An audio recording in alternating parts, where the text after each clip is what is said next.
All right, let's talk about something that quietly, and I mean quietly, haunts so many of us. What's the real price tag on saying yes when every fiber of your being is screaming no? We're going to get into why we do it and how we can end up losing ourselves completely trying to please everyone else. It starts so small. It's never one big, dramatic moment. It's usually just a quiet little choice, a fork in the road, where you can either listen to what you're feeling or, you can just make things easier for somebody else. And you said yes, right? Not because someone forced you to, but because the idea of conflict, of letting them down, well, that just felt way worse than the quiet little cost of letting yourself down. And guess what? It worked. The conflict was gone, they were happy, so you did it again. And then you did it again. And slowly, without even really noticing, you started building a life, one yes at a time, that was completely built around what everybody else needed from you. And then one day you kind of look up and realize the signal's gone. That inner compass, that voice that tells you what you want, it's gone quiet. And when someone asks you, hey, what do you want to do? You genuinely have no idea. So, how on earth did we get here? And why is this pattern so incredibly hard to break? To really get it, we've got to look under the hood a little bit at the psychology behind that yes. Because this isn't just some bad habit, oh no. It is a deeply wired pattern with roots in our most basic survival instincts. So, we've all heard of fight or flight, right? But there's this other stress response that doesn't get as much attention. It's called fawn. It's basically a strategy where, to avoid danger, you try to appease the threat. You make yourself as helpful, as agreeable as possible. Your nervous system learns this, usually way back in childhood, as a way to stay safe. And it's so important to get this. It is not a character flaw. It was a brilliant survival strategy that just stuck around too long. This idea ties in perfectly with a concept from the psychologist Carl Jung. He talked about the persona, which is basically the social mask we all wear to fit in. And look, we all have one. We need one to get by in the world.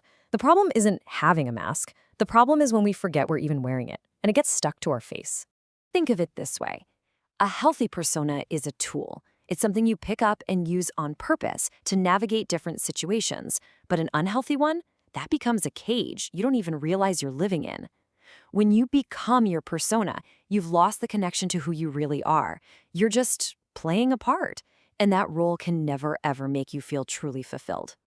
And as if that wasn't enough, our own brain chemistry gets in on the act.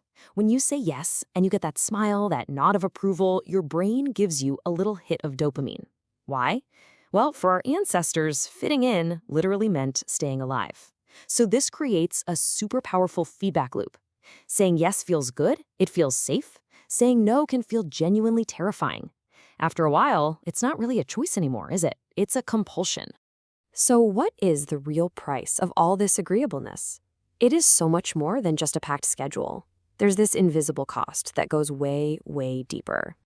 This iceberg visual is perfect. The stuff you can see, the tip of the iceberg, that's the obvious stuff. You're exhausted, you're overbooked, maybe you even feel a little resentful. But the invisible cost, the massive part under the water, that's the slow, steady erosion of your actual self. By constantly ignoring your own needs, you are literally training your brain to stop hearing them. The signal just turns to static.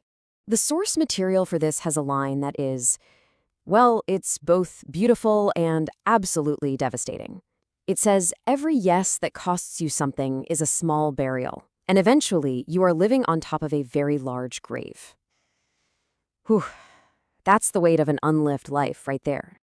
Okay, I know that sounds heavy, but here's the good news, and it's really good news. There is a way back.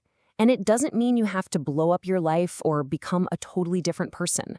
The path forward is all about taking small, careful steps to reclaim that part of yourself that's been buried.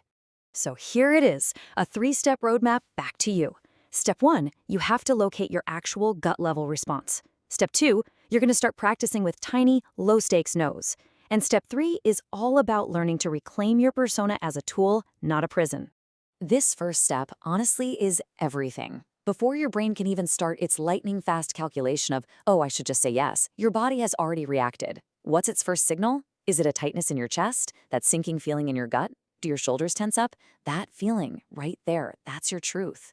For now, your only job is to just notice it. Okay, next up, you have to retrain your nervous system. You want to go to the gym for the first time and try to lift the heaviest weight, right? So don't start with the biggest, scariest no in your life. Start small. Say no to a tiny request from someone safe, and then just watch what happens. You'll see. The world doesn't fall apart. You're just giving your brain new data. Hey, disagreement is survivable. And finally, let's be crystal clear here. This is not about becoming a selfish or unkind person. Not at all. It's about integration. The goal is to turn your generosity from a compulsion that's driven by fear into a choice that comes from a real, authentic place. It's about you taking back control. You want to wear the mask, not have the mask wear you. So when you boil it all down, this whole journey is about one thing: moving from an automatic compulsion back to a conscious choice. And to do that, you have to remember why this whole pattern started in the first place. Please let this one sink in. You didn't do this because you were weak. You did this because you were smart. It was a brilliant strategy to keep yourself safe, to stay liked, to be included. And you know what? It worked. So now you can look at that old strategy, thank it for keeping you safe, and consciously decide to choose a new one. And this, right here, is the most important message of all. That person you buried under a mountain of yeses, they're not gone. They didn't vanish. They're simply waiting, right there, under the surface, for you to start digging, for you to start listening again. The path back to you isn't going to be some single, huge event. It's going to be a series of small, quiet moments where you just pause and you choose to listen to that signal inside. The self you're looking for is waiting. So the only real question left is, will you start listening?